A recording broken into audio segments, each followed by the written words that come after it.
Bom dia, boa tarde, boa noite. Você está ouvindo mais um Clave de Blá, hoje com a segunda parte do episódio sobre Gigaton do Pearl Jam. E onde foi mesmo que a gente parou? Pintare? 7 o'clock in the morning. Então vamos. 7 o'clock. Queria comentar que, olha que loucura, 7 o'clock, 7 do português 7, mas é a sexta música do álbum. Uau! Eu achei um easter egg deles aí. Poderia muito bem ser a sétima, né?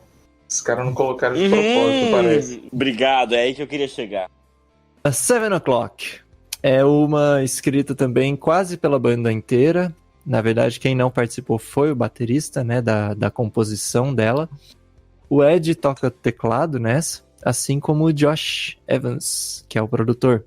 Vamos lá, opinião. Eu gosto dessas músicas de desabafo que o Ed faz, que ele canta tanto no Pearl Jam quanto na carreira solo. Eu acho muito legal.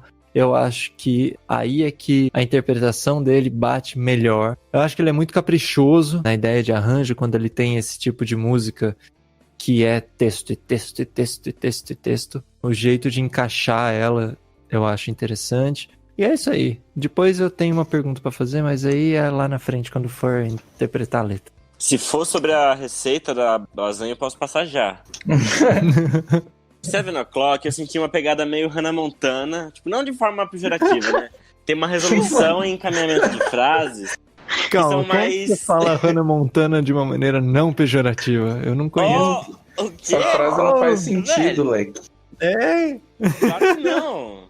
Fãs de Hannah Montana, não mandem hate no Instagram do Lucas. @LucasViache.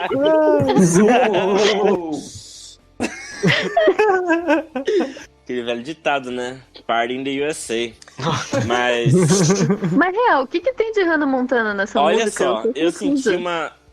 É que a estética dela, pra mim, no sentido das resoluções de frases, são mais diretos, antes do refrão. Então, ali eu senti um pouco da estética, não necessariamente Hannah Montana. Mas foi o que eu consegui rapidamente conectar. E no refrão tem esse empréstimo, né? Ele usa outros acordes que dão uma leve surpresa e que volta pro verso de forma tranquila. Então, aqui eu associo, podem desconsiderar um pouco a Hannah Montana, ela não é tão importante pra fruta, que eu pensei aqui. Mas em 7 O'Clock, por ter esse encaminhamento mais direto, eu imagino como se fosse o ato de descascar a banana, não da forma sexual. Porque é quase você falou automático, uma logo coisa quando vai eu ia levando a fazer a outra. piada. Desculpa. Tudo bem. Eu adoro comer banana. Nossa, eu amo. Aliás, eu comi logo antes da gravação. Oh yeah. Mas é porque é quase automático. Você reconhece a relevância de um acorde após o outro. Mais ou menos essa brincadeira. Deixa eu perguntar uma coisinha aqui pra vocês, pra ver se vocês tiveram a mesma impressão que eu. Eles descobriram o indie agora?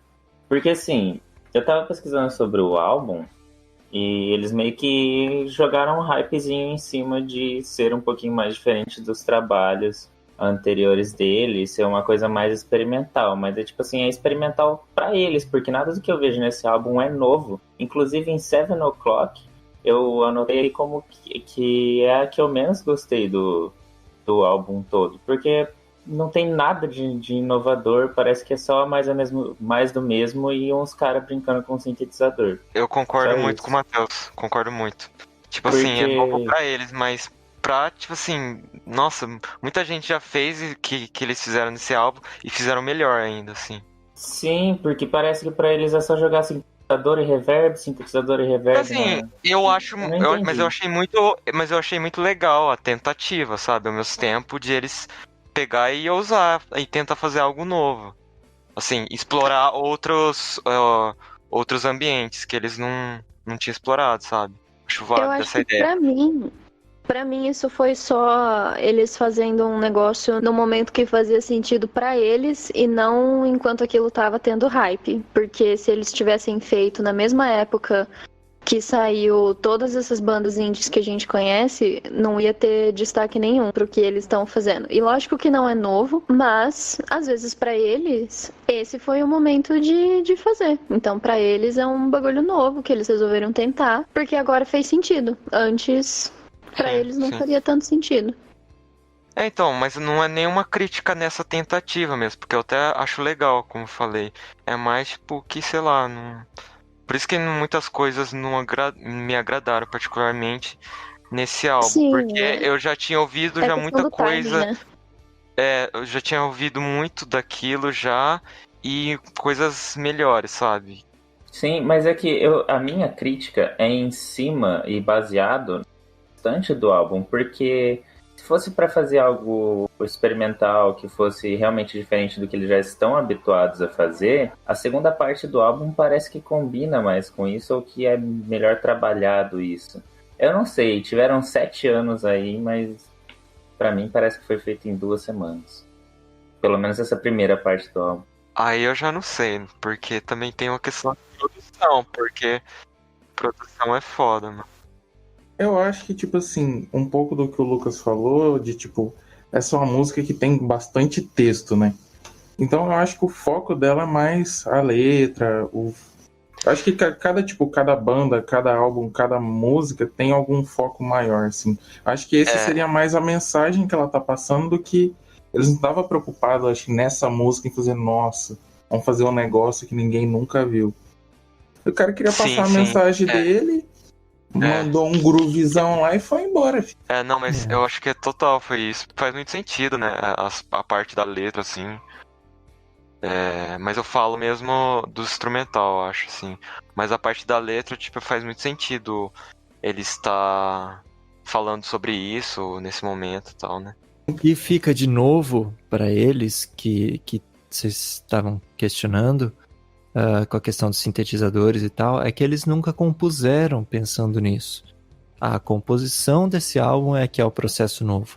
A maneira que eles estão usando os sintetizadores para montar a ambiência nesse álbum é algo diferente do que eles costumavam fazer. O guitarrista tocar baixo numa música, por exemplo, ter bateria programada, ter mais vozes, abusar do reverb em certos momentos. Isso são coisas que normalmente a sonoridade do Pearl Jam não carrega. Então essa é a parte nova, essa é a parte experimental, é eles saírem um pouquinho da zona de conforto dentro do que eles já fazem. É que nem o Red Hot Chili Peppers, por exemplo, que já foi citado antes, né? Tinha aquele som cruzão, funk, e de repente começou a lançar umas coisas um pouco mais trabalhadas, né? Foi para um Californication da vida que tinha vários estilos de música dentro daquilo, que tinha mais equipamento. Depois foi pro By The Way, depois foi mudando. No Stadium Arcadium eles são uma banda que não tem quase nada a ver com como eles eram no Blood Sugar Sex Magik, por exemplo. Sim, né? sim. Então, eu acho que esse é um momento para Pearl Jam que abre portas, né? Que nem a gente estava falando na outra música lá. Se abrir um pouquinho mais para as possibilidades, mas lógico que eles não estão, né, não estão descobrindo a roda, eles só estão fazendo, eles estão tentando descobrir qual é a verdade deles, qual é o lance deles com esses elementos que tantas outras pessoas já usam. Ou então mesmo procurar algo novo que funcione pra eles, né? Sim. Essa tentativa eu acho super válida mesmo, essa busca, assim. Porque é aquilo que a gente comentou, os caras são artistas, é essencial pro artista, né? Tipo, buscar algo novo, assim, né? Uhum. Essa é uma música que, sendo bem sincera, eu tive dificuldade para achar uma interpretação. Por outro lado, eu gosto muito da estética de poema que essa letra tem, apesar de eu não entender nada do que ele tá falando. E eu acho que ela é bem escrita, no sentido de vocabulário e de organização. Então eu gostei da letra Mas eu vou precisar de uma ajudinha aí pra entender o sentido dela. Tipo, qual a mensagem, se é que tem uma mensagem específica que tá tentando ser passada aqui. E eu quero abrir um parênteses aqui pra parte que ele fala "Then you got sitting bullshit as our sitting president". Entendeu? Jogando na cara que Trump é um bosta. E, Não né, tem minhas como não palavras, concordar? né? Errado não Então, tá, né? então assim, a letra eu gostei, eu achei muito legal, eu gostei muito da sonoridade, né, das palavras que ele usou e etc. Mas não consegui muito bem identificar o sentido. Então, acho que a gente pode fazer um esforço em grupo aí pra chegar numa conclusão. Ou em Já várias conclusões. aproveitando a parte que a Lari comentou da letra, a próxima frase, inclusive, é "Talking to his mirror, what he say, what it says back", que eu interpretei como uma das, tipo assim, é que eu acho que a letra deles, cada pedaço acaba passando uma mensagem. E essa parte aqui eu vejo um pouco como, tipo assim, sobre a pessoa viver dentro de uma bolha. Seria ele conversando com o espelho. Você Total. fala o que você quer e escuta o que você quer só. Tá todo mundo se fechando dentro do seu mundo e não escuta o que as outras pessoas têm pra falar. Sim, e depois ele fala, né, uma tragédia de erros, quem vai ser o último a rir? Sim. Né? Então, tipo, tudo que sai dali é um erro. Tudo que ele fala é um erro. Ah, outra coisa que eu esqueci de mencionar, mas que o que pra mim dá essa sensação de ser poema é o fato de não ter um refrão. Então não tem uma parte da música que é repetida. Tipo, ela inteira é corrida e conta, né, várias coisas, tem vários elementos envolvidos aí. Então esse fato de não ter refrão que me deu a sensação de poema musicado. Essa sensação eu gostei bastante. É um poemão, conta, não sei se o dia dele ou alguma coisa assim, mas pra mim dá essa sensação de um fluxo de pensamento. São várias situações que são citadas que eu acho que é como se fosse o fluxo de pensamento de uma pessoa que tá questionando por que o mundo tá como tá, e por que a sociedade tá como tá, e por que as pessoas agem como agem e tal. Não sei se é muito uma questão de interpretação, porque ele também não chega em conclusão nenhuma, né? E por isso eu acho importante esse tipo de, que nem eu falei no começo, do arranjo da voz, né? Do jeito que ela é encaixada junto com os outros instrumentos e tal, porque passa de uma maneira clara, não tem nada ali chamando mais atenção do que a voz, mas ao mesmo tempo também não chega em lugar nenhum, e dá essa ideia de fluxo de pensamento, que começa num lugar e vai para outro, e aí ele vai reparando nas coisas e tal, mas a gente nunca para, né? A gente não pode parar de pensar, a gente não pode chegar numa conclusão sobre alguma coisa, na verdade, porque senão a gente calcifica naquilo, né? A gente se endurece e para de ver o que tá em volta. Eu dei mais uma lida aqui, juntei com o que você tá falando, e agora eu tô tendo a impressão de que essa música, toda essa letra, ela acontece... Sabe quando, principalmente a gente sendo brasileiro, eu acho que a gente consegue se identificar muito bem com o momento em que a gente acorda e a gente tem aqueles 2 minutos em que a gente tá sentado na cama e pensa em tudo. Pensando em qual vai ser a mensagem que a gente vai ouvir hoje, qual vai ser a fucked up situation que a gente vai ter que lidar. E no final, que ele repete o much to be done, pode ser aquele momento em que você fala, tipo, tá, beleza, tá acontecendo isso, e o que eu posso fazer então pra tentar ajudar, pra tentar resolver, pra pelo menos a situação no micro ficar um pouquinho melhor. Agora, juntando essas duas assim, eu posso dizer que, na minha interpretação, é isso. É aquele momento que você acorda e você dá aquele check interno, né? Aqueles momentos que você fica sentado na cama só pensando antes de começar o dia. E aí você decide o que você vai fazer e aí você levanta e faz. Pra mim é isso também, e eu concordo, inclusive, com a letra. Eu acho que nesse mar de loucura que a gente tá vivendo, a única coisa sã que a gente pode fazer, o único exercício de sanidade que a gente pode fazer é se perguntar o que eu posso fazer hoje, né? Pra melhorar um pouquinho. Uhum. Eu interpretei a letra da mesma forma também. Ele fala como o mundo tá e o que tá acontecendo. Ele até comenta que a gente é livre. Então, tipo assim, a gente meio que tem uma responsabilidade de ir atrás de resolver o que tá acontecendo. Essa parte dele falar da liberdade, que ele fala liberdade é o que é as... como que eu posso traduzir isso? Freedom is as freedom É meio does. chatinho. Quanta liberdade você aplica, né? A liberdade é tão grande quanto você faz ela ser. A liberdade é o quanto a liberdade faz, e a liberdade é um verbo. Então, isso é muito legal, porque a liberdade não é ela não pode ser um conceito abstrato, ela não é um sentimento, ela não pode ser um sentimento, ela não pode ser uma sensação. Ela tem que ser você agindo conforme ela. E você agir conforme a sua liberdade em si já é um protesto contra o governo, que é o que ele faz em certa parte da letra, né? E um protesto contra normas sociais, etc. Porque você exercitar de fato a sua liberdade é uma das coisas mais rebeldes que você pode fazer.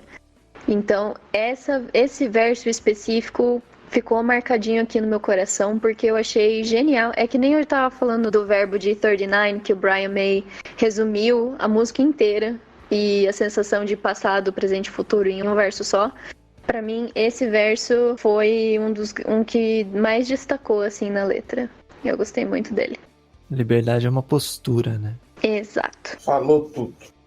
Vamos de Never the Nation, então. Essa que seria o som mais rock tradicional, assim, do álbum, eu acho. Tanto é que o solo dela, tipo assim, todos os solos da música até agora, de guitarra, tem vários efeitos e tananana. Isso daqui chega a um solo meio limpo, assim. É só um drive e o cara fala o que tem que fazer ali com o que tem, né? Exatamente. Eu resumi ela aqui no Limitations como real, uma lembrança do rock and roll clássico na sua melhor forma. Meus amigos roqueiros aí podem me corrigir ou dar aquela complementada. Não sei se na melhor forma.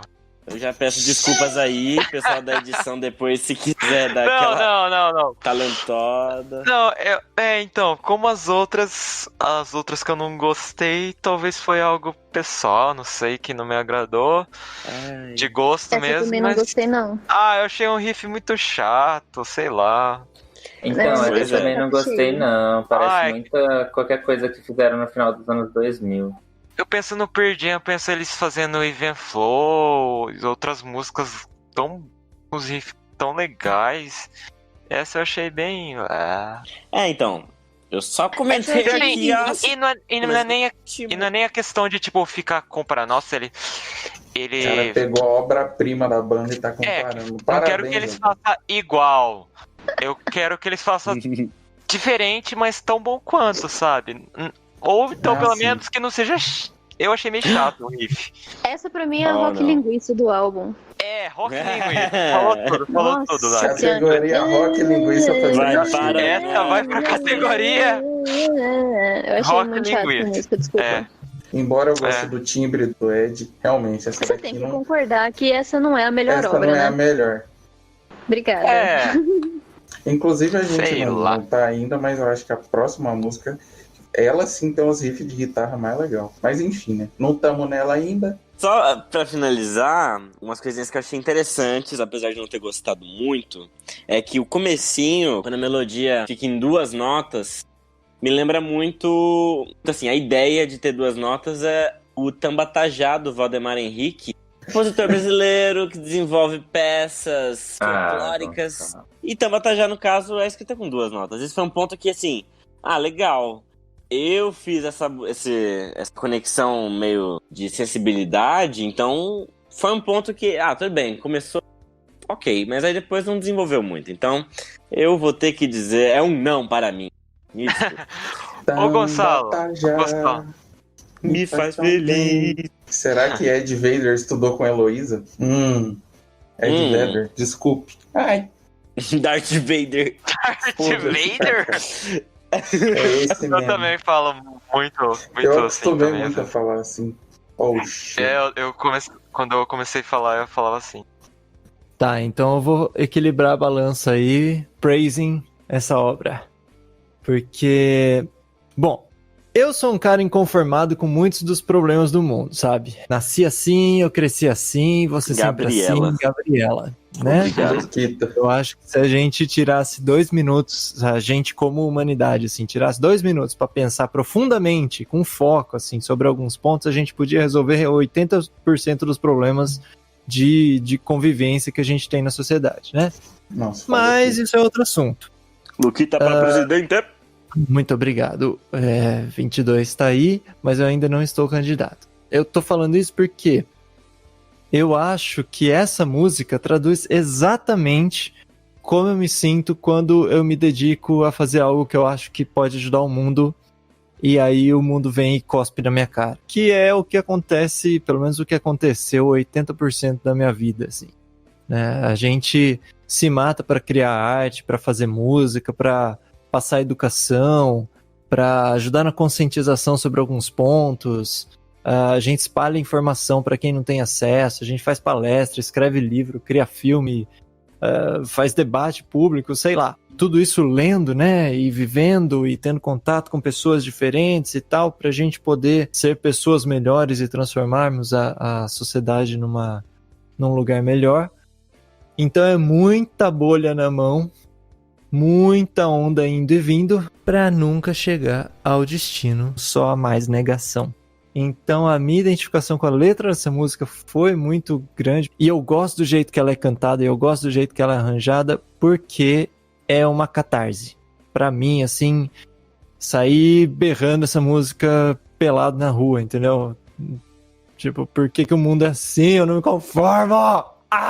No próximo episódio de Clave de Blá, vamos ver Aguardem. Lucas pelado na rua gritando Never Destination. É isso. Não, na rua não, porque estamos de quarentena, mas em casa. É verdade. É isso. Então, a Vou música- estar na sacada de máscara fazendo isso. Resumindo, a música dá gatilho no Luca. Isso, é bem por aí. Só que de uma maneira boa, assim, é meio que uma limpeza, sabe? Que nem quando você faz um banho de ervas, ou quando você faz jejum por alguns dias e tal. A hora que termina você tá leve, né? Você tá pronto pra outra, assim, e tal. E rock and roll tem um histórico, né? De precisar de pouca coisa pra gerar esse tipo de sensação. Então aqui eles usam poucos acordes, usam poucos instrumentos, né? Só o básico do que a banda sempre usou mesmo. E é mais a intenção, é mais a atitude. Mais uma vez é o que eu vou falar. Hoje em dia a gente só tem banda de rock meia bomba. Então essas aqui que vem, tem um destaque gigantesco pra mim, porque é disso que eu sinto falta. Aí de curiosidades tem umas citações na letra ali. Ele cita o Bob Honey, por exemplo, que é um personagem de um livro do Champagne, e o Paul Theroux, autor de livros de viagens também, mais ou menos que nem o Kerouac. Mas é isso, eu gostei da música, eu gosto de bater cabeça, eu gosto de chutar o armário sem querer, mesmo que doa, mas de tão intensa que é a música, e eu gosto de show de rock. Então qualquer música que me transporte para um show de rock onde eu tô gritando quão inconformado eu tô com as coisas, mais legal eu fico, mais legal eu me sinto, mais eu gosto da música. E deixa eu te Uou. perguntar, onde que a última estrofe encaixa na sua interpretação? Tréplica Lucas. Aqui no She Was a Singer na Rock and Roll Band, Uhum. cara, além de tudo isso, além de você passar a vida inteira fazendo lance e Never Destination, Just More Denial, tem esse finalzinho que eu não sei por que ele coloca she, na verdade. Mas se pá, é até uma referência ao Freddie Mercury, porque falaram que iam fazer um holograma dele, né? Mas é isso, você ser uma vocalista de uma banda e todas as vozes, né? Tanto as internas quanto as externas, né? Tanto as suas vozes quanto as vozes da plateia estarem sob o seu comando, né? Então tem aquela interação especial e tal. No fim, ela escolheu virar um holograma, virar uma coisa que pode ser interpretado como uma coisa que não tá realmente lá, né? Então, de repente, ela virou uma dessas bandas de rock meia bomba, ou ela literalmente abandonou tudo e colocaram um holograma no lugar, e mesmo assim as pessoas estão satisfeitas com isso, que é uma coisa absurda, né? E aí, por ele falar que tudo se resume nessas escolhas, ele faz a escolha de continuar, mesmo assim, mesmo vendo para onde o mercado, a indústria está levando o rock and roll, né? E levou, na verdade, que o rock hoje está bem capenga. Nesses anos todos, ele never say goodbye, né? Ele continua fazendo o que ele faz, inclusive nessa música eles mandam um puta no rock and roll, que é uma peça que ele prega na mente dele pra ele não ficar chateado, pra ele não ficar desmotivado de fazer o que ele realmente gosta de fazer e o que ele sabe fazer, né? Eu acho que é meio que uma mensagem falando por que a banda continua. Aí só pra eu jogar, né, o que eu havia pensado pra essa, eu fui bem meio clichê aqui, então pensei, a estética que me veio é meio rock and roll. Qual que é a refeição mais rock and roll que pode se ter? Assim, né, politicamente correta. Pensei, de repente... Álcool com droga. Então, uma latinha de shellac com um chips, pra ter um sólido, né? Uma batata lá do começo. Dando umas baforadas na latinha, entendi. Uma paçoquinha rolha. Você tá falando... Então vamos, tem que ser longo. Como eu havia comentado na música anterior, essa daqui, pra mim, é que tem os riffs de guitarra mais legal do álbum todo, eu diria. Eu particularmente gostei bastante da guitarra solo, que ela vai só dando umas pinceladas assim durante a música, com os harmônicos, uns lick, uns bend bem dissonante assim, eu gostei disso. Meu, finalmente uma levada de bateria diferente. Algo que não machuca os ouvidos de você ficar ouvindo de tanto que repete nas outras músicas. O que eu mais gostei nessa música foi a bateria. Que parece que agora sim. Agora foi um negócio trabalhado. Agora foi. E as guitarras, eu não sei se vocês tiveram essa impressão também, mas na rampa, um pouquinho antes do refrão, parece que as duas guitarras estão brigando uma com a outra. Eu não sei se foi só eu que tive essa impressão. Nossa, não percebi, mas a ideia não parece sei, legal. Teria que eu ouvi de novo. Não reparei também. Eu não percebi, na verdade eu só tô usando isso de ponte pra eu já fazer meu comentário, não percebi, mas eu acho que eu vou ter que ser aqui um pouco chato e colocar a minha opinião da forma mais delicada possível. Eu achei, por mais que muito bem trabalhada, não sei se mais alguém teve essa sensação, eu achei o refrão muito enjoativo. E aí eu cito aqui o grande jornalista brasileiro Clóvis de Barros Filho, quando ele fala que se você gosta muito de pamonha, por exemplo, come 1, 2, até 12, beleza. Na 27ª já não quer mais, sabe? Ninguém aguenta mais, entendeu? Me ocorreu que essa música, assim, foi uma das menos favoritas do álbum. É uma pamonha. São as 27 pamonhas. Esse então é a nova categoria, rock pamonha. Vamos lá, então, de fato sobre a música. Já que o Matheus gostou da bateria, essa música foi escrita pelo baterista, é a única do álbum escrita por ele. Uma curiosidade interessante também é que a banda nunca tinha contratado gente de fora para fazer backing vocals. Mas dessa vez eles fizeram isso e chamaram a Megan Grandal, do grupo de Seattle Lemolo. É legal, inclusive, é bem suavezinho e tal. Mas tem bastante coisa no YouTube aí, fica a recomendação. Eu achei interessante nessa música porque ela pode ser sobre amor, mas eu acho que é uma música sobre espiritualidade. E isso, pra mim, fica muito bem escrito na letra, que parece uma letra simples e boba e mal escrita, até que você começa a interpretar ela por esse lado. Pra mim, pelo menos. Ela começa a ganhar significados conforme você vai lendo ela. Então, se você já começa falando sobre a separação da pessoa que canta e de algo divino, a coisa já tem um sentido muito maior do que se fosse falando só sobre outra pessoa. Então, é uma autorreflexão, é quase uma oração, e eu acho isso muito interessante porque, ouvindo a música, não, pelo menos pra mim, as primeiras vezes que eu ouvi sem ler a letra, sem me aprofundar assim, não evocou essa ideia. Não é o tipo de som que a gente considera como algo espiritual. Mas a letra inteira, conforme você vai lendo, você vai vendo o caminho dele em relação à espiritualidade, em relação ao que ele acha divino, que ele até fala no final. Os últimos 2 versos são Show me how to live divine, what is yours is mine. Então, pra mim, essa música é uma oração que eu nunca esperaria nem encontrar num álbum do Pearl Jam e nem com esse tipo de instrumental. Mas, putz, muito boa mesmo. Como alguém que também se dedica ao caminho espiritual, assim, há tantos anos, rolou uma identificação muito boa com essa letra. Realmente, o instrumental, o refrão e tal, eu achei meio... A melodia da voz, principalmente, eu achei meio chata, repetitiva, meio enjoativa, né, que nem o Gonçalo falou. Mas, fora isso, eu achei a música bem legal. Então, meu amigo, se prepare. Buckle up. Vamos para a próxima?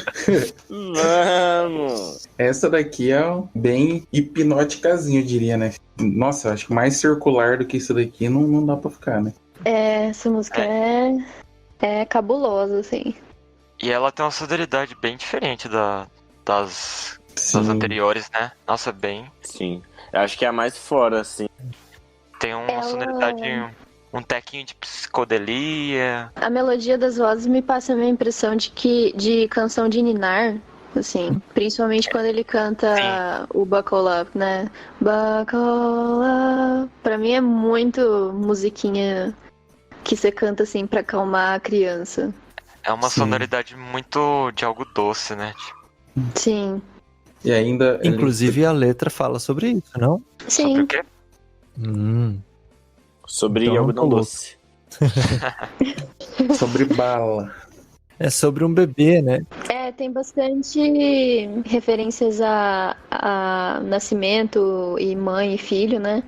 Uhum. Essa primeira parte que ele fala, eu tenho sangue nas minhas mãos, a mancha de um humano. A primeira vez que eu ouvi, eu fiquei meio tipo, gente, você matou alguém? Mama, Tipo, just killed the man. então assim, só que depois quando você vê o resto, você vê que na verdade esse quer dizer, não estou afirmando, né, mas pode ser o sangue do parto, né? O sangue de quando você nasce e as manchas de um humano, tanto as manchas de sangue quanto dos outros fluidos que acontecem ali no momento do parto. Eu finalmente acordei pra fúria da minha mãe. O momento do parto, principalmente um parto normal, o que me dá a impressão de ter sido um parto normal aqui nessa parte, pode deixar uma mulher numa situação complicada de humores e hormônios, né? Então, pode ser um momento que desperta uma certa raiva, não raiva do filho, mas raiva, às vezes uma frustração por tá demorando demais, ou às vezes uma frustração por não estar sendo do jeito que você imaginava que era. Eu acho que muita mulher que sonha em ter filho idealiza esse momento, e aí quando não é, acaba acontecendo uma frustração e uma raiva, muitas vezes raiva com elas mesmas, porque muitas vezes elas se culpam por não estar sendo do jeito que elas queriam que fosse. Enfim, aí tem todas as questões, né, de her boy on her lap, a murdered groomed, então tem bastante essa coisa. E depois a menção do Nilo, né? Eu não lembro o nome, mas teve algum bebê que foi deixado no Nilo, não foi? Moisés. Moisés, exatamente. Moisés foi abandonado no Nilo. Holy Moses. Holy Moses. E ela tá machucada e o menino no seu colo é um assassino, né? Então, assim, aqui pode ser interpretado como um momento de uma mãe que não queria ter o filho, mas que por X motivos não abortou, mas ela tem aquela sensação quando ela segura o bebê de que ele matou uma parte dela, ou alguma coisa, algum sonho que ela tinha. E aí depois a gente acaba a música com coisas perdidas no Nilo, uma queda repentina e uma queda no azulejo. Não sei se eu tô interpretando essa parte certa, né? A fall on the tile. Mas... E aí tem essa parte do, primeiramente, não faça nenhum mal e depois coloque o seu cinto de segurança. Essa parte é meio... sei lá, meio creepy pra mim. E inserida nesse contexto aqui, não sei, né? O que vocês acham? Eu tô com o Pearl Jam aqui no ponto, ele confirmou que é parto natural mesmo. Muito obrigada. Pra mim, ele falar, inclusive dar o nome da música de Buckle Up, é exatamente pra criança se preparar, porque a vida não é fácil, né? Então, é ele segurar firme ali, sabe? Usar as proteções que ele tiver pra poder viver bem, porque tá só começando. O começo da vida dele já foi difícil, né? Então, isso faz sentido, né? Se preparar pro resto. A parte do A Murder Groomed, não sei se tá falando do menino também, ou se estaria falando, já que a gente pegou essa referência bíblica aí, né? Se estaria falando do faraó, que tinha mandado matar, afogado todos os bebês homens dos hebreus. Eu não sei, porque pela parte que vem antes de os tecidos serem puxados revelando a ferida dela, pode ser uma ferida emocional, né? A ferida de você perder um filho. Porque logo de primeiro eu tinha interpretado uma ferida que tivesse ficado do parto. Então eu interpretei como um menino sendo o murderer por causa disso. Mas agora que você falou, eu acho que pode ser isso também. Pode ser que a hora que ela coloca ele pra ir embora, que ela morra um pouco também. Não sei. Ali ficou confuso pra mim também. Várias interpretações aqui, né? Eu achei muito legal que essa letra, quem escreveu foi o guitarrista da banda, né? O Gossard. Eu achei uma letra muito legal. Ela é pequenininha, assim, ela é bem resumida, mas eu gostei dessa letra. E eu tive a impressão de que eles usam uns chocalhos, umas coisas assim na percussão. Dá essa vibe meio infantil, né? Exatamente. Acho que era tudo nessa busca de um som, não ambiente, assim, mas um som mais relaxante. Aconchegante. Warm, obrigado, exatamente. Tanto que é o único som desse álbum, claro, né? Que tem a figura mínima na forma ternária. Então tem um tá bem ao fundinho que dá pra perceber. Como se fosse um 12/8 que brincando de quaternário.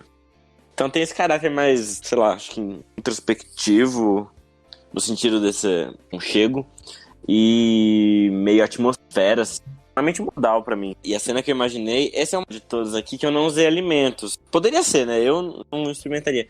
Mas esse relaxamento me remeteu muito à modelação de vasos de argila. Nossa, pode crer. Eu me imaginaria fazendo isso e ouvindo esse somzinho, assim, ou com esse som de fundo, como se fosse o clipe da minha vida. Vamos de próxima. Comes, Then Goes. Só voz e violão, né? Tem uma intro bem blues também. Sim. A vibe que ela me passa é uma mistura de conforto e tristeza. Eu gosto muito do instrumental dela, eu gosto bastante da voz. Alguém tinha falado no começo, não lembro quem, que a parte do final combina mais com a voz. Acho que foi o Favorito que combina mais com a voz do Ed. Eu mesmo. Era nessa música que eu estava pensando. Eu vou estar concordando com você. Eu acho que nessas músicas em que é mais tranquilinho, assim, e tal, eu acho que a voz dele fica mais gostosa de ouvir. E eu gosto dessa letra. Eu acho essa letra bem escrita. Eu acho que ela é consistente também. Eu acho que, novamente, o vocabulário dele aqui é chuchu beleza. Essa música eu gostei bastante. Eu também. Achei um ponto que eu quero ressaltar aqui, é que esse é um exemplo de perguntas bem colocadas numa letra. Sim, muito obrigada. Eu não queria falar pra não ser a chata que fica prestando atenção nessas coisas, mas sim, não são perguntas jogadas ao acaso, viu, Lady Gaga? Eu sei que você está ouvindo a gente, Lady Gaga. Não perde um episódio. Esconder. Não adianta esconder. E todas elas fazem muito sentido estarem onde elas estão. Eu concordo com você, Luquita. Já falei em todos os episódios que eu gosto de coisas simples. E, voz e violão, uma voz que nem a do Ed, eu gosto. As primeiras vezes que eu ouvi, há muitos anos atrás, eu achei estranho ele cantar meio assim. Mas depois que eu acostumei com isso, que eu entendi que era o lance dele mesmo, aí eu aprendi a gostar. E eu acho que cabe também, concordo com vocês, eu acho que cabe muito bem quando é só voz e violão. Esse violão que tem essa equalização um pouco mais pro médio grave, né? É mais encorpado do que brilhante. Eu acho lindíssimo com o timbre de voz dele. E zero defeitos. Inclusive a dinâmica do violão na música é bem legal também. Como é só o violão, né? Meio que tem que fazer o trabalho todo só com o violão mesmo. Aí era isso que eu tem ia uma falar. parte que dá umas Você vê que o rapaz tá fincando a mão no violão ali, sem dó. Essa música aí eu gostei também. A minha primeira impressão foi que eu achei que realmente a voz dele, sem precisar se esforçar tanto, parece que se encaixa melhor com essa música. E na primeira vez que eu ouvi a música, a parte que o cara senta o dedo no violão me irritou um pouquinho. Mas depois, nas outras vezes, ouvindo como um todo a música e não analisando parte a parte por ser a primeira vez, parece que faz bem mais sentido. Então. É que dá uma dinâmica, né? Fica mais interessante. Eu acho que combina, assim como vocês falaram, as vozes dos cantores das bandas de grunge combina muito com o violão de aço, assim. Você pode ver mesmo nos os unplugged da MTV. Eu amo, assim, de todas as bandas grunge. Acho que combina Aliás, muito. o Unplugged do Pearl Jam é perfeito. Perfeito! Sim. Combina muito, né? E tem o trabalho também, igual o Luquita já tinha falado do Into the Wild, que é a trilha sonora desse filme, que o Ed Vedder fez. Nossa, encaixa igualmente, assim, porque é bastante acústico e com a voz só, assim. Voz e violão, algumas músicas. Então, eu sinto que, tipo assim, o timbre dele e o registro dele parece que dá uma profundidade muito maior pra letra do que se fosse outra pessoa cantando, a mesma letra. Só por ser essa voz mais grave, mais encorpada. O timbre dele é naturalmente reflexivo, né? Eu tenho a impressão que tudo que ele canta é meio introspectivo, mesmo que a letra não seja introspectiva, porque... Sim. E talvez isso tenha a ver com aquele lance que a gente falou lá do começo, né? De ele estar sempre sentindo muito a música. Porque a voz é uma expressão da personalidade, né? Então, de repente, é mais um traço que vem junto com essa capacidade dele de mergulhar na coisa mesmo. Sim, com certeza. Na minha opinião, eu fiz poucas anotações aqui, mas todas, assim, mais ou menos em torno do que vocês sentiram também. Eu gostei muito do detalhe que apenas voz e violão, uma pegada meio country diddly-doo, som mais minimalista, mas também cheio de efeitos, de dinâmica ainda. Aqui eu senti no refrão, principalmente, muito esse calor da introspecção que ele acaba criando, independente, assim, especialmente com a letra, né? Mas aqui, no caso, acho que mais pelo material, eu me senti muito abraçado. Então, eu diria que isso aqui, Come Then Goes, é o milho na manteiga que você come depois de uma situação boa ou ruim. Mas o milho na manteiga em si, que soja toda a sua boca de gordura e o coração de calor. Foi mais ou menos assim que eu senti. Embora eu não tava comendo milho, né? Mas aqui eu tive esse feeling, não sei como fala em português, né? Eu acho que harmoniza muito bem um milhozinho nesse frio com manteiga e uma voz violão do Ed Vedder. Exatamente. Cara, imagina fazer um milho na manteiga na fogueira. Delícia. Tá lá miséria. E comer enquanto o Ed tá ali descendo a mão no violão e cantando com essa voz. Porra, mais um dia comum em Sertanópolis, né? Que não é o Ed, mas... né? Na garupa de uma girafa. Toda cidade tem o Ed que merece. É o Edivaldo ali da padaria da esquina.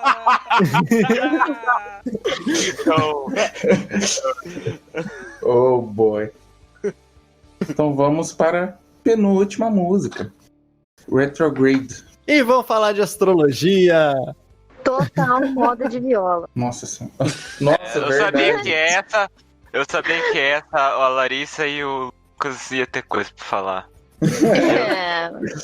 Famoso modão. Sim, eu quero primeiro deixar muito claro que esse violão é totalmente sertanejo raiz, totalmente moda de viola.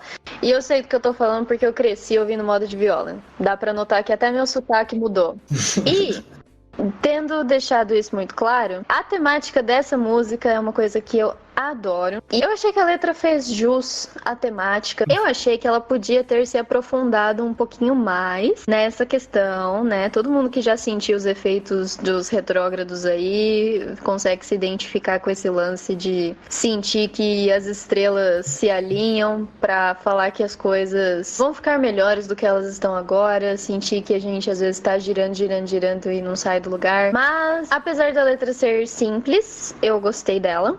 Eu achei que que ela foi bem escrita. E é uma moda de viola sobre astrologia, entendeu? Como que eu não vou gostar? Mais um dia no Brasil, né? Eu não tinha reparado nesse lance da moda de viola aí. Eu reparei agora, dei uma ouvidinha rápida. E realmente, cara, é um som que puxa muito, né? Dá Não pra é? mandar pro Chitãozinho Chororó, ver se eles Arresca, fazem mano. uma versão. Churrasco, um bom chimarrão. Aô, Goiânia! Nessa música, o Brandon O'Brien, que é um colaborador de longa data da banda, volta a aparecer e toca teclado. Vamos lá, sobre a música. O começo da música me dá vontade de ouvir o já citado Acústico MTV deles. Me lembra muito os timbres das coisas, a ambiência, assim, o tipo de arranjo, inclusive, me levou assim na hora. Então, vamos lá, referências astrológicas na letra.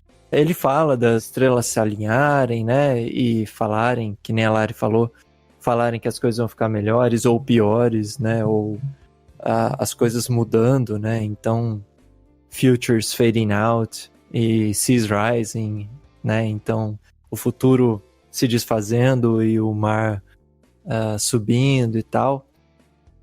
Tudo isso tem a ver com a questão do aquecimento global, que é o tema recorrente do álbum, mas ao mesmo tempo também tem a ver com tudo que é indicado pela astrologia, né? Tem muita coisa aqui que fala nesse tipo de linguagem que remete ao que eu ouço desde antes de 2012 nos círculos astrológicos aí, que é a galera falando, né? Que em 2020 a gente ia ter uma quebra do sistema, que ia ter tragédia em larga escala, que ia ter separação dos povos, até dentro das nações, principalmente nas Américas, né? Então tudo isso faz quase 10 anos que a gente ouve as pessoas falando sobre, e que acontece principalmente as grandes mudanças astrológicas, as grandes mudanças na nossa vida acontecem nas épocas astrológicas dos retrógrados, né? Porque quando um planeta está retrógrado, você consegue... Ele meio que joga tudo na sua cara.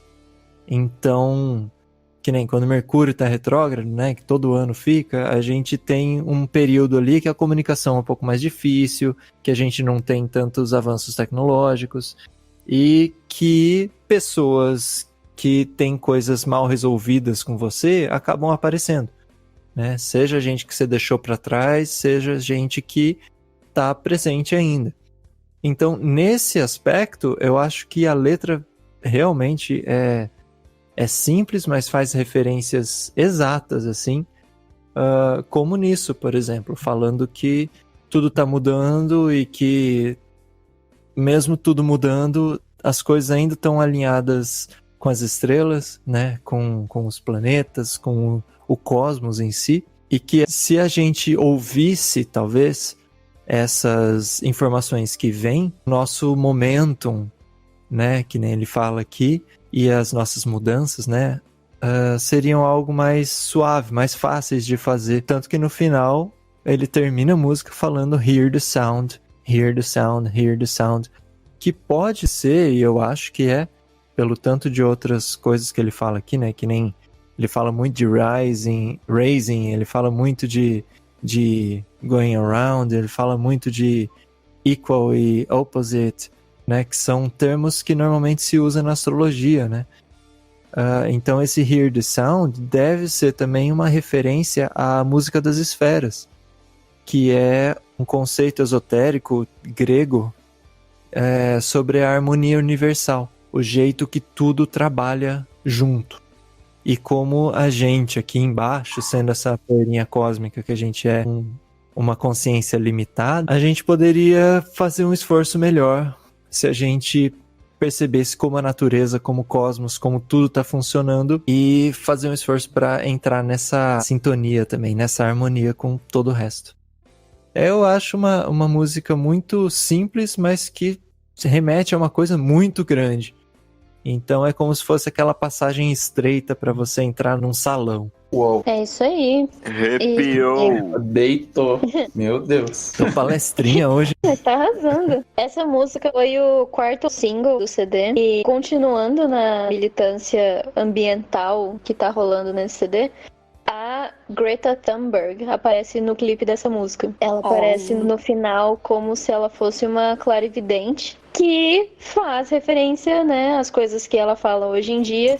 E aqui eu vejo meio que os membros da banda colocando ela como uma pessoa que tá tentando avisar a gente do que vai acontecer caso as coisas não mudem. E que mais é uma coisa que avisa a gente das coisas que vão acontecer? Astrologia, né? Tadã! Por isso não esperava. Inclusive, a Lari ter citado aqui sobre o clipe da música, acho que essa é uma das poucas músicas do álbum que tem clipe, né? Inclusive, tanto é que as outras músicas tem, tipo assim, se você procurar, tem o clipe, só que aí tá escrito em parênteses, Official Visualizer. Tipo assim, eles estão meio que dizendo, não é um clipe, é só umas imagenzinhas pra você ficar felizinho. Sim, que são lindos, aliás. Sim, nossa senhora. Mas são lugares que claramente podem ser afetados mais pela crise ambiental, né? Então a gente acha lindo, mas é a água chegando onde não chegava antes, é a erosão acontecendo, é a mata seca, né?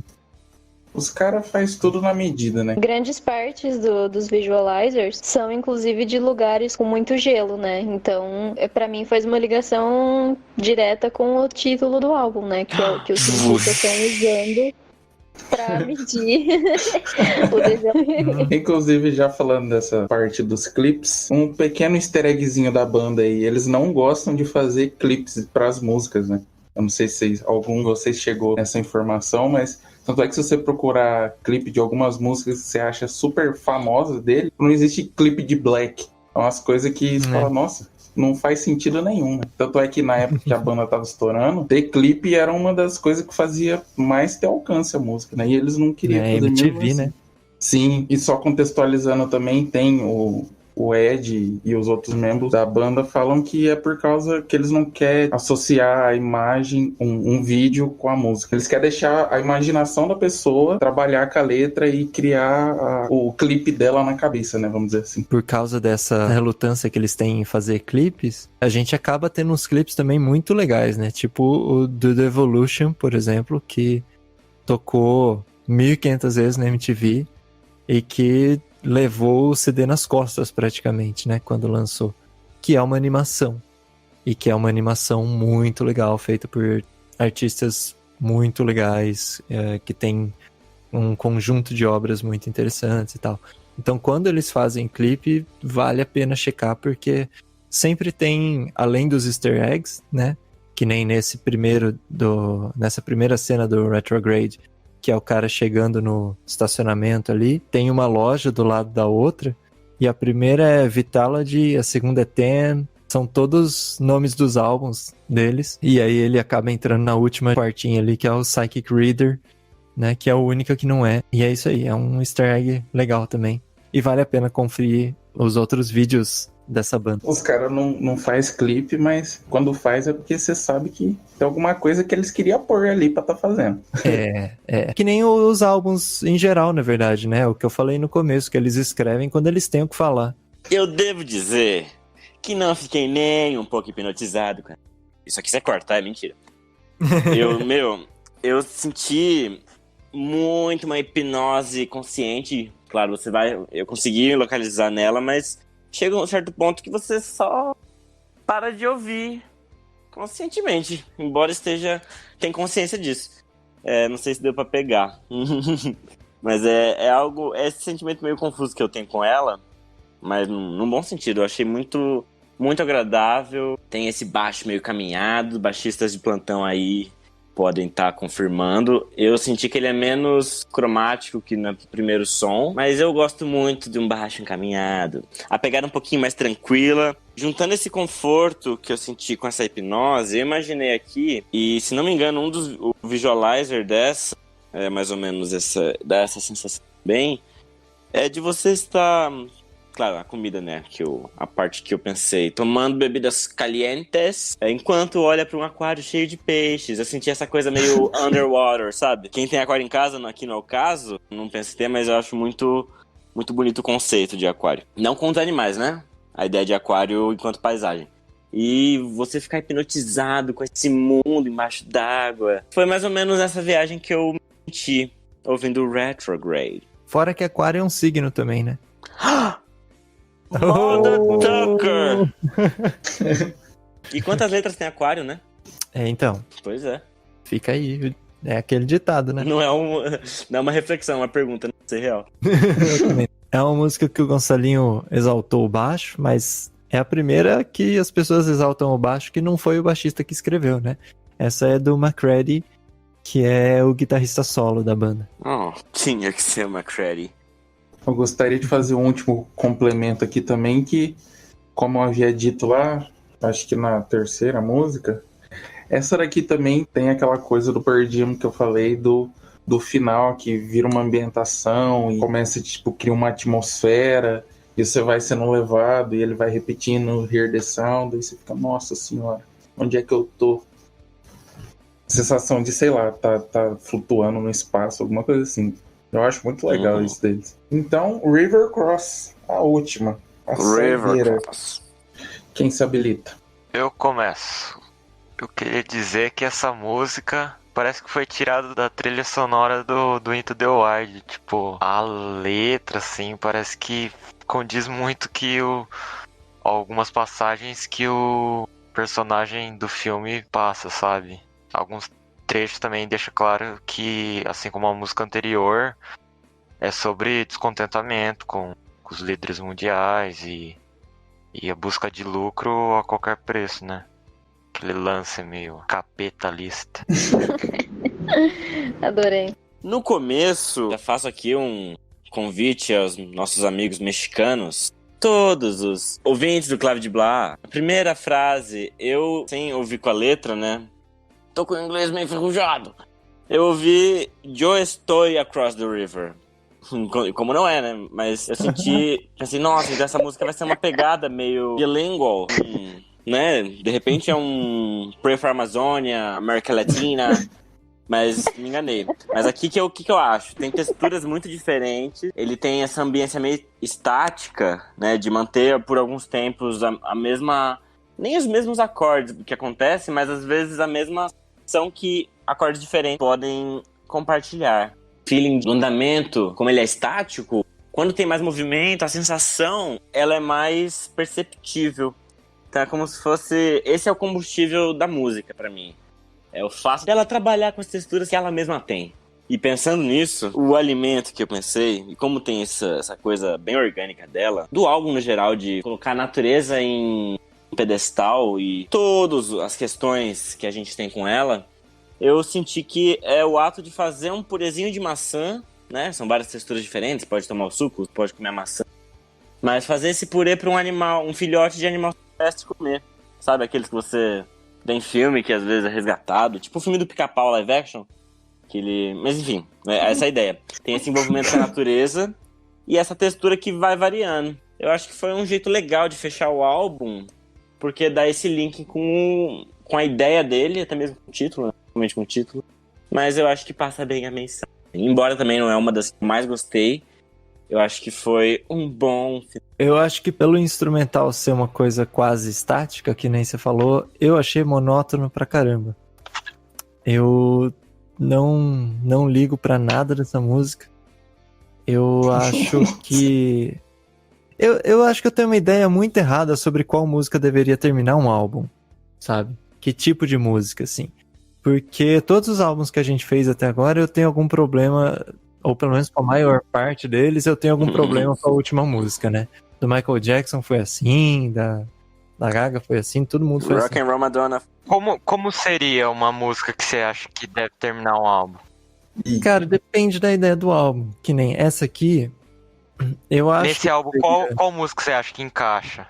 Eu colocaria a Comes Then Goes pra última. Eu acho que tudo bem terminar com uma mais lenta e pela ideia do álbum, né, de ser uma grande reflexão sobre tudo, assim, e um grande questionamento. Porque a gente questiona e depois precisa de um momento de paz, né? Então terminar com uma mais lenta, eu acho que entra até no conceito da coisa. Só que essa última, eu acho que a única coisa que ficou perfeita, assim, pra terminar o álbum foi a última parte da letra que fala Share the light, won't hold us down, né? Então, compartilha a luz, não vão segurar a gente. É um álbum de resistência rumo a um progresso harmonioso, pelo menos no conceito, pelo menos nas ideias que a gente pega das pessoas que fizeram, né? Mas eu acho que ela termina fraco, de novo, assim como vários outros que a gente já falou sobre. Essa música eu também tive essa sensação, ela é muito paradona, assim, sei lá. E acho que também como última do álbum, não sei. Se bem que acho que ela, se trocasse de posição com alguma que tá no meio, é que a música é muito paradona, não sei explicar. Eu sou daquela escola que se você acerta o começo e acerta o fim, no meio tudo vale, sabe? Os fins justificam os meios, né, Wookie? Maquiavélicos. Máquina velha. Lata Mas velha. na política não, tá? Vamos deixar isso bem claro. Mais algum parecer? Quer brilhar é a hora, hein? Vamos para os rankings. Vamos para os rankings. Eu escolheria o Luquita, mas eu vou deixar ele por último. Quer dizer, ele ficar por último é decisão de vocês, né? Vou começar então o Matheus pra nós já passar raiva logo. Ô, louco, cara. Vai lá, Matheusinho. Caraca, eu passo essa impressão pra vocês mesmos. Ouvintes, Claro. por favor, eu passo essa impressão pra vocês. Meu Deus. Comentem aí. Deixa aí Cacá. embaixo no comentário. se É, você comentem aí. Comentem sim, se vocês concordam. Compartilhem, se não. Queria dizer que, como considerações finais do álbum, eu só tinha ouvido Pearl Jam somente as mais conhecidas, as que tá na mídia, geralmente a gente vê nas redes sociais alguma coisa, algum amigo mostra, e eu não sou fã e nunca parei pra ouvir afinco, assim. Esse é o primeiro álbum deles que eu ouço inteiro. Posso dizer que eu gosto dos anteriores, pelo pouco que eu vi. Assim como eu já disse lá no começo do Track by Track sobre Whoever Said, se eu ouvisse sem o contexto do podcast, eu não ouviria o resto se eu ouvisse só a primeira música. E a minha análise, baseada no meu gosto, seria de um álbum barrela. Não gostei. E como ranking de música que eu mais gostei desse álbum, eu tinha pensado muito Buckle Up. E a que eu menos gostei, eu não sei se vale a pena dar esse palco para as 3 primeiras músicas, então eu vou excluí-las e fingir que elas não existem. E vou colocar como que eu menos gostei 7 O'Clock. E eu passo a bola justamente pro fanboy de Pearl Jam, que é a Luquita. Luquita, com você, meu amigo.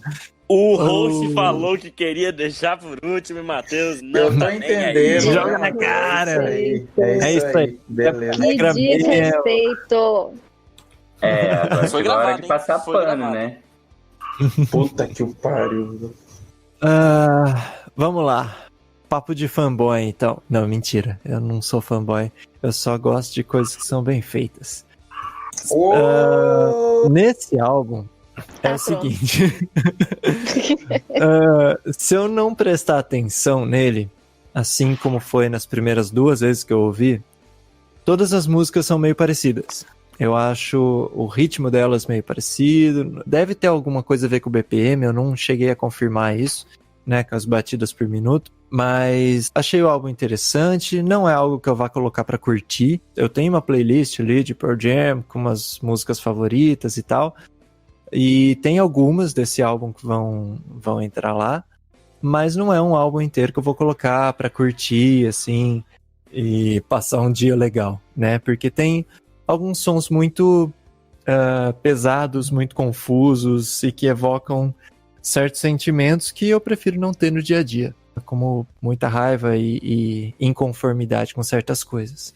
Eu acho que essa preocupação de fazer a obra com as músicas que podem ser ouvidas separadamente, mas que também se encaixem num todo, é algo muito interessante e é algo que eu exalto sempre que possível. Assim como eu ouvi muito na adolescência o American Idiot, do Green Day, eu ouvi muita música separada e ouvi muitas vezes o álbum inteiro porque o contexto soma pra coisa, né? Eu gostei e eu acho que é um álbum marcante na carreira da banda, por causa de todos esses recursos diferentões que eles resolveram colocar, né? Mas, pro meu gosto pessoal, não vai ser algo que eu vá ouvir sempre ou que eu vou manter ali salvo no Spotify. A que eu mais gostei Tem duas que eu mais gostei. É lógico que eu gostei da Comes and Goes, que é essa coisa bonitinha de voz e violão e tal, que sempre me pega, né? Eu escolhi 39 lá no episódio do Queen também por causa disso, né? Por ser uma coisa mais puxada para essa simplicidade e capricho na interpretação. Mas tem algumas outras que eu acho muito boas, que nem a Retrograde eu achei interessante, a Never Destination teve aquela identificação que eu falei. Então eu acho que a Never Destination vai ficar como uma favorita também, junto com a Comes and Goes, porque uma é pesadíssima e a outra é leve e delicada nas coisas, assim, né? Embora a mão dele seja pesada, a ideia da música, né? O jeito de passar a mensagem ali é bem mais leve do que da Never Destination. Menos favorita é a River Cross, essa última, porque eu achei monótona. Eu não tenho vontade de ouvi-la de novo, eu ouço um pouquinho, pom, lá e já fico chateado e penso, meu Deus do céu, vai ser quantos minutos disso? E aí eu vejo o tempo e aí eu vejo que são quase 6 minutos disso e aí eu desisto da vida. Mas foi uma boa experiência, eu gostei de ter ouvido esse álbum, eu não tinha ouvido também, até a gente decidir fazer o podcast dele. E obrigado Pearl Jam por 11 álbuns aí com material muito aproveitável, muito relevante, letras bem escritas, arranjos que empolgam a gente e arranjos que fazem a gente chorar. Muito obrigado. E eu quero que o próximo seja o Tavião. Opa! Bem, dando uma geral assim, falando sobre o álbum, eu confesso que eu tava esperando algo melhor assim, mas talvez porque eu sou aquele fã de Pearl Jam que conhece só as melhores músicas, sabe? Aí fica... Sim, são 11 álbuns, meu. É difícil também você querer que todos os álbuns sejam bons, assim. E eu acho que foi muito válido essa tentativa deles explorarem outras possibilidades de timbre, de instrumentos, mas infelizmente não me agradou. Talvez pelo meu gosto, talvez porque eu acho que não ficou bom mesmo, muitas músicas, mas tem umas aqui que eu gostei, como a que eu mais gostei, a Dance of the Clairvoyants. Essa eu gostei. Já a Never Destination, bicho, essa eu não gostei nem um pouquinho. Eu amei a simplicidade, né? Eu não gostei. É isso, obrigada. Não tem muito o que falar. Fuck it. Foi direto e sincero. Mas, né, como eu falei, é uma banda que eu respeito muito e tem muitas músicas que eu gosto, assim, mas desse álbum, infelizmente, não me agradou. Apesar de achar interessante o tema e tal. Então agora eu vou passar pro nosso host, Pintare. Aoba! Toma aí. Considerações gerais do álbum. Eu também, por mais que eu goste de Pearl Jam, eu sempre fui uma pessoa de tipo, encontrar algumas músicas que eu gosto da banda, do cantor, e ouvir tipo, incessantemente essas mesmas músicas infinitamente. Então eu gosto bastante deles, mas eu não conheço tanta coisa deles. Eu conhecia também as mais clássicas, né? Black, Jeremy, inclusive são Dream do Dream, mas esse foi o primeiro álbum que eu ouvi inteiro deles e eu gostei muito. É que assim, eu fui ouvir o álbum sem ter nenhuma expectativa, eu diria. Eu só deixei as músicas acontecerem e fui aceitando o que estava vindo.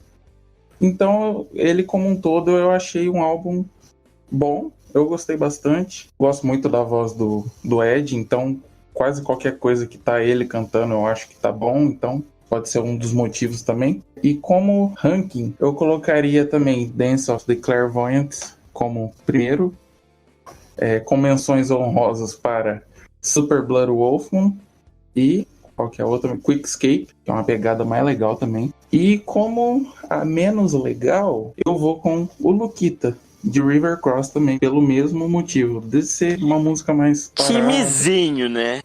Panelinha gente... dos Pearl Jammers. Lucas, não conta do nosso grupo fãs do Perdim pra eles.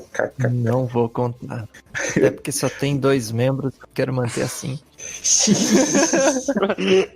Tem 3, né? Que eu arrumei o número do Ed Vedder agora. Mas vai ter mais ideias. É verdade. Edinho tá aí. O álbum como um todo eu achei massa. Achei que a experimentação deles foi legal. Uma sonoridade diferente, mas eu achei que encaixou. E o que já era deles ficou bom também por já fazer parte do que é do som da banda. E com essa última pincelada eu passo a bola para Gonçalo Rebelato. Um álbum muito diferente do que eu já estava acostumado a ouvir, né? Desde que a gente começou o podcast, foram as minhas primeiras experiências em ouvir álbuns completamente. E eu não me lembro de já ter escutado esse tipo de som, especialmente do Pearl Jam, conheço pouquíssimo. E foi uma experiência interessante. Eu não desmereceu a experiência, porque a experiência é sempre o quê? Válida. Mas, como diz a Laura Serafim, né? Parabéns! Quem não sabe fazer, copia, né? Só que você copiou e ficou uma merda, ficou uma merdinha. Eu achei tudo muito parecido, velho. Sabe? Amei. Desculpe. Tive que mandar. Não é ruim, é muito... Eu achei, igual o Lucas colocou, nas primeiras escutadas, tudo é muito parecido. Isso é um ponto que, por um lado... Na verdade, dos dois lados, nenhuma moeda. Um ponto é que eu não consigo, às vezes, numa primeira escutada, ter muitos pontos de referência do mesmo som. Né? Então, eu lembro dessa música por tal parte. Algumas músicas eu podia até ouvir pela segunda, terceira vez. Porque tinham trechos ou andamentos, até essa questão do BPM pode ser real. Andamentos parecidinhos.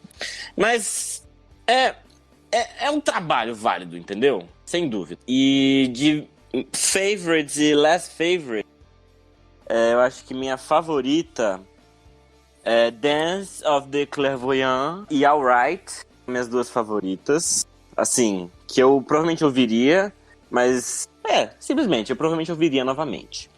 E as que eu menos... Eu vou colocar uma que eu menos gostei, porque acho que eu vou precisar ouvir mais vezes pra conseguir criticar melhor os sons. A que eu menos gostei foi Take the Long Way. Por motivos de... O refrão refrão muito... não sei. Muito repetitivo pra mim. Eu senti que dava pra explorar de outras formas. Mas não me deem hate, porque foi a primeira vez que eu ouvi um álbum do Pearl Jam e foi bem legal. E é com essa que eu vou de passar a bola para a Larissa. Vamos lá então, considerações. Igual o Otávio aqui, eu queria só deixar claro antes que eu entendo e eu respeito a importância do Pearl Jam no mundo da música, principalmente por eles ainda serem a única banda grunge relevante que a gente tem hoje em dia. Eles se manterem ali estáveis e fazendo um lance legal assim durante todo esse tempo é uma coisa incrível que muita gente não consegue fazer.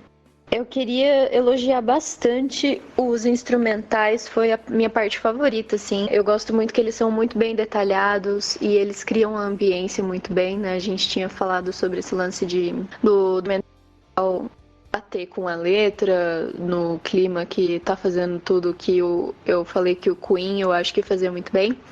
E Pearl Jam também faz isso muito bem. Eu gostei que eles têm as letras com militância envolvida. Eu sou muito fã de Rage Against the Machine, então eu adoro uma música que protesta e que xinga políticos. Eu amo, então eu gostei muito disso. Porém, entretanto, todavia, o jeito que o Ed canta não é o jeito que eu gosto de ouvir alguém cantando, então pra mim é difícil ouvir bastante Pearl Jam seguido, porque chega uma hora que eu começo a ficar meio agoniada. E as letras também não me agradaram muito, mas eu acho que é uma coisa desse álbum, porque das outras músicas que eu conheço deles, eu não tenho esse problema com a letra. Então, eu não conheço muito, claro, mas o que eu conheço, eu gosto da letra. Então, acho que foi uma coisa mais desse álbum, assim. Não sei se por ser por eles terem ficado 7 anos parados, tal, às vezes deu aquela enferrujadinha, mas não sei, as letras desse álbum não me agradaram muito, não. A minha favorita foi a Quick Escape. Eu gostei de absolutamente tudo nela. Gostei da letra, gostei dos instrumentais, gostei da linha de baixo, gostei de tudo. Agora, as que eu menos gostei, eu vou ter que fazer um combo aqui de Whoever Said, Dance of the Clairvoyants e Never Destination, porque essas músicas complicaram muito pra mim, sabe? A Never Destination, a hora que chega nessa, percebi isso, que é sempre aquele momento que eu olho no Spotify pra ver quantas músicas faltam, porque eu já tô de saco cheio do álbum. Uau. Mas percebo que não é a questão do álbum, porque as que vêm depois são as que eu mais gosto, são as músicas que eu gosto. Então é tipo, eu acho que foi a organização aqui deles deixarem todas as músicas animadas juntas e todas as calmas juntas. Então chega na Never Destination, eu já tô tipo, chega. Porque é o que todo mundo falou, é tudo muito parecido. Então, me desculpe, fãs do Pearl Jam. Eu vou tentar ouvir mais coisas da banda. Não quer dizer que não respeito, não quer dizer que não entendo que os caras foram super importantes. Eles são, sempre vão ser. Mas meu gostinho pessoal não bateu com esse álbum. Então chegamos a mais um fim. Esse foi o episódio sobre Gigaton. Inclusive, só um último detalhezinho, é o primeiro álbum do Pearl Jam que eles lançam e não fazem uma turnê após lançar o álbum, né? Por motivos óbvios. Covid, né? Complicando nossa vida desde fevereiro de 2020. Esperamos que após passar tudo isso eles façam a tão gostosinha turnê deles. E chegamos ao final, então. Sigam a gente nas redes sociais, temos Instagram, Twitter, Facebook e nosso canal no YouTube também. Dá pra você escutar a gente por lá. Estamos em todos os canais, as plataformas de streaming de podcast mais populares e gratuitas. É de graça, galera! Então, muito obrigado a todos. Fiquem com Deus. Aquele beijo no coração. E falou! Tchau! Baracará! Mano, estão carreata de moto aqui na rua, não é possível. Carreata demais. Mas aí é motoata, né?